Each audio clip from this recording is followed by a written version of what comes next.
এটা হলো ঈদের দ্বিতীয় দিন। আমাদের এখানে মাত্র ২ জায়গায়ই মেলা বসেছে। তাই ১ম এ অন্য জায়গায় মেলা ঘুরে এসে দেখলাম হাতে অনেকটাই টাইম আছে, তাই এখানে চলে এলাম। আর এখানে এসে ১ম এই খেয়ে নিয়েছিলাম ফুচকা, আর আমার মেয়েকে হাতে ধরিয়ে দিয়েছিলাম একটা শুকনো ফুচকা। কারণ আগের মেলাটায় সেরকম কিছুই খাওয়া হয়নি, খিদেও পেয়ে গেছিল, তাই ১ম এই আগে ফুচকা খেয়ে নিলাম। ফুচকা খেলে পেট ভরবে না জানি, কিন্তু মন তো ভরবে, তাই জন্য আগে ফুচকা খেয়ে নিলাম।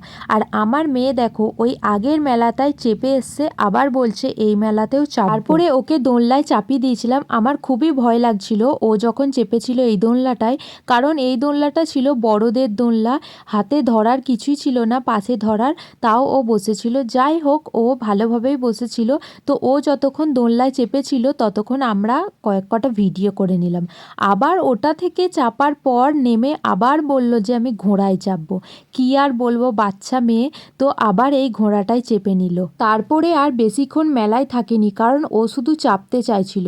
ওই জন্য আর বেশি কিছু খাওয়া হয়নি, শুধু ১২ ভাজা আর এই পাঁপড়গুলো খেয়েছিলাম, আর খেয়েছিলাম ফুচকা। ওই জন্য তাড়াতাড়ি ঘর চলে এলাম। এছাড়াও অনেকটা রাত হয়ে গেছিলো, তাই ঘরে এসে একটু লুচি খেয়ে নিলাম।